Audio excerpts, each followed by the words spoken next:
Gue dapat informasi di hari ini sebenarnya juga diminta untuk menghilangkan jejak-jejak digital dari akun Fufu Fafa ini. Ya, sebenarnya sudah terhapus kan, Pram? Tapi kemudian ada reduplikasi di salah satu lembaga. Ya udah telat juga lah, netizen kita jago-jago ya. Istana sudah tahu siapa yang pertama kali atau siapa sih yang di belakang penyebaran dari akun Fufu Fafa ini. Istana tahu siapa yang terlibat. Gue nggak nanya siapa. Kenapa gue sebut Fufu Fafa? Kan kemarin gue tuh ada di Solo untuk konteks pilkada. Gue ngobrol lah dengan orang yang dekat keluarga Solo. Ada cerita, udah ada yang minta maaf itu Fufu Fafanya. Oh, iya. Di pertemuan yang rame-rame sebelum pelantikan. Aman kan, nggak perlu konfirmasi kan? Tidak menyebut nama. Netizen langsung mengirim problem yang sedang mereka hadapi, yaitu ada satu masalah yang sampai sekarang masih meresahkan publik dan minta diselesaikan oleh Wapres melalui lapor Wapres itu, yaitu masalah Fufu Fafa. Dan banyak netizen yang meminta supaya Mas Wapres ini segera meneliti beredarnya dan masih beredarnya dan kecurigaan tentang siapa sebetulnya pemilik akun Fufu Fafa. Jadi saya kira itu hal pertama yang mesti dibereskan oleh Wapres, karena ini laporan masyarakat. Netizen ramai-ramai sudah melaporkan akun Fufu Fafa dan itu betul-betul jadi public issue, jadi masalah nasional bahkan masalah internasional.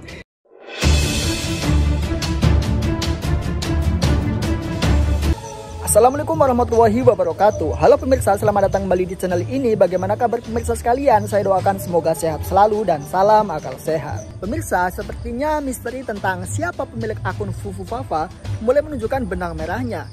Hal ini diungkapkan oleh para jurnalistik yang memberikan info A1 yang sepertinya sih bisa dipercaya ya, di channel YouTube-nya Bocor Alus Tempo. Di situ para jurnalis mengatakan fakta-fakta terbaru mengenai akun Fufu Fafa ini. Dan para jurnalis ini menyebutkan bahwa istana terpecah menjadi dua golongan akibat si Fufu Fafa ini, yaitu golongan pertama, golongan yang mengikhlaskan dan memaafkan masa lalu, sementara golongan lainnya adalah golongan yang tidak mau memaafkan masa lalu, yaitu keluarganya Pak Prabowo yang sangat marah sekali dengan si Fufu Fafa ini. Ya, kalian tahu sendiri bagaimana tulisan-tulisan Fufu Fafa itu. Dan terkait dengan hal ini, seorang pakar hukum tata negara, Bung Refli Harun, mengeluarkan statementnya. Mari kita simak bersama videonya dan budayakan tonton sampai habis agar tidak gagal paham. Ini ada hal yang menarik ya tadi, yaitu sebenarnya Fufu Fafa sudah minta maaf. Lah, kalau sudah minta maaf berarti ada orangnya dong. Minta maaf kepada siapa, oleh siapa, dari siapa ya. Ini kan menarik sesungguhnya untuk ditelusuri. Jadi persoalan Fufu Fafa ini memang ada persoalan private-nya, ada persoalan ketatanegaraannya. Ya kalau misalnya minta maaf kepada Prabowo, misalnya Fufu Fafa, ya selesai dengan Prabowo-nya. Tapi ya belum selesai dengan Syahrini-nya, belum selesai dengan yang orang-orang yang dihina Fufu Fafa lainnya. Tapi dari sisi ketatanegaraan, ya sama sekali belum selesai. Karena terbukti bahwa dia melakukan perbuatan tercela karena bohong. Kemudian juga bisa jadi karena dia ada masalah kejiwaan. Nah, belum lagi kemudian isu lain yang mengatakan soal sasus ya, ada sasus soal narkoba, soal yang terkait dengan tidak adanya pemenuhan persyaratan. Jadi ada persoalan ranah private antara person to person, ada ranah publik yaitu hukum tata negaranya, ketatanegaraannya. Jadi begitu ya cara berpikirnya, bukan berarti kemudian minta maaf sama Prabowo sudah selesai. No. Tapi coba kita baca ya, bagaimana ini letak ini barang tiba-tiba sudah diberitakan minta maaf ya oleh Bocor Alus Tempo yang memang selalu menjadi trending topik ya. Coba kita lihat ya. Ini gue normatif aja ya. Nggak bisa.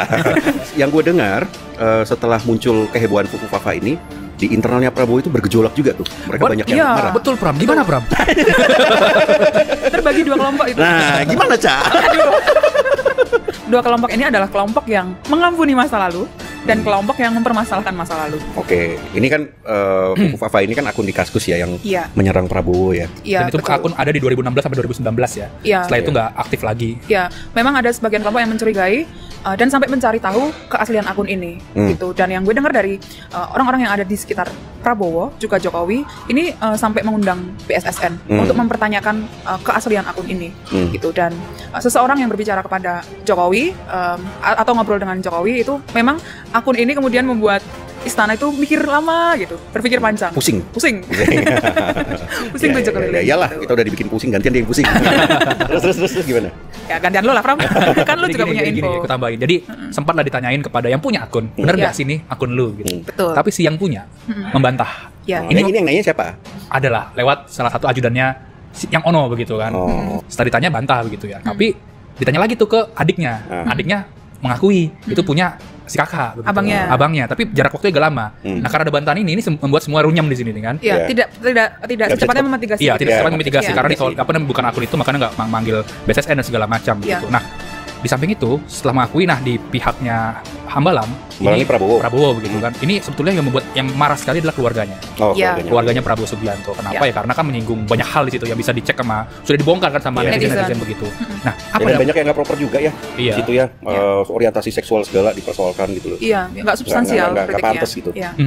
Nah, setelah itu ya dampaknya sekarang nih hubungannya semakin berjarak begitu seperti seperti gelas ini dengan gelas itu. Jauh.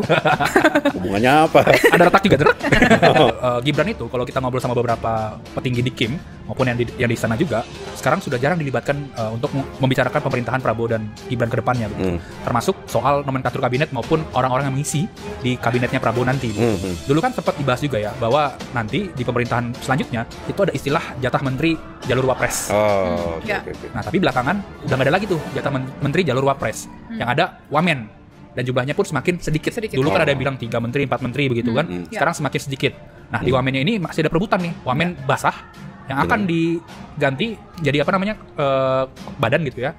Mengincar wamen BUMN. Tapi kan bertampurnya di situ tuh. Dulu jatahnya orangnya Gibran itu wamen BUMN. Nah, jatah situ, tapi sekarang lagi dikotak-katik supaya orang Gibran nggak masuk di situ. Ini lo dapat informasi dari siapa? Dari orang-orang yang tahu menyusun kabinet itulah, dan tahu ada konflik antara Prabowo dan Gibran ini soal Fufu-Fafa. Begitu sobat era sekalian. Jadi kalau soal Fufu-Fafa ini ada juga cerita yang agak menarik, yaitu Fufu-Fafa agak ceroboh dalam melakukan penghapusan. Misalnya ini ada berita hapus postingan Kaskus kurang bersih, ada jejak pemilik Fufu tahu jadwal Jokowi. Ya, itu juga menarik ya. Coba kita bacakan juga ya. Jadi dia tahu jadwal Jokowi. Oke, coba kita lihat ya. Yang di suara.com juga ya. Hapus postingan Kaskus kurang bersih, ada jejak pemilik Fufu-Fafa tahu jadwal Jokowi. Suara.com, pemilik di balik akun Kaskus Fufu-Fafa hingga kini masih menjadi perdebatan di kalangan warganet. Ya, namun terbaru salah satu warganet menemukan jejak digital bahwa penghapusan postingan Kaskus di akun Fufu-Fafa tidak bersih. Dalam cuitan yang dibagikan oleh akun X @blank0429 pada 17 November 2024, pemilik akun menemukan bahwa pemilik akun Fufu-Fafa berusaha untuk menghapus postingan awal terkait jadwal Jokowi. Tetapi akun tersebut tampaknya lupa untuk menghapus postingan dengan quote di Kaskus. Bukti Fufu-Fafa tahu detail jadwal Pak Lurah. Bersih-bersih yang kurang bersih, postingan awal dihapus tapi postingan dengan quote-nya kelupaan. Pertanyaannya, kenapa dihapus? Tweet pemilik akun tersebut sembari mengunggah gambar tangkapan layar terkait postingan yang dimaksud. Akun X itu juga menyertakan tautan Kaskus yang merujuk pada postingan tersebut. Saat diklik terdapat postingan terkait berita pencitraan Presiden Jokowi. Tapi soal Fufu-Fafa menarik karena orang-orang di sekitar Jokowi dan ada beberapa yang dulunya membantu Gibran gitu. Itu sempat bercerita bahwa ada satu orang menteri yang kemudian diminta memikirkan exit plan soal Fufu-Fafa ini gitu ya. Ada beberapa exit plan gitu, tapi kemudian belakangan diminta untuk diam saja. Jadi meredup gitu, exit plan itu nggak jadi. Gue dapat informasi di hari ini sebenarnya juga diminta untuk menghilangkan jejak-jejak digital dari akun Fufu-Fafa ini. Salah satunya dengan menghapus cloud-nya Kaskus ya. Ya, sebenarnya sudah terhapus kan, Pram. Tapi kemudian ada reduplikasi di salah satu lembaga yang memorinya tersimpan di situ. Nah, itu diminta untuk mengecek lagi. Dan exit plan-nya ada yang lain. Belakangan rencana itu kemudian dibaca oleh publik soal munculnya nama Slamet gitu ya sebagai pemilik akun gitu, dan beberapa orang yang ada di sekitar Jokowi meyakini bahwa ini salah satu exit plan yang tidak dijalankan. Ya udah telat juga lah, netizen kita jago-jago ya. Makanya ketika kita diminta ngulik-ngulik soal Fufu-Fafa ya, netizen udah jauh lebih jago ketimbang kita soal-soal begituan lah. Betul. Berbagi tugas lah kita. Mundur lagi ya. Bukan. Ya. Membantah atau enggak, saya udah jelasin kemarin juga di DPR ya, bukan. Dia malah nggak tahu, nanti lagi cari. Pasti ketahuan nanti. Iya, tapi yang pasti bukan. Ya. Apa? Ada dari tim kan ngecek kan. Sejauh ini sampai mana? Nanti diumumin, kalau tahu siapa yang punya nanti kita umumin.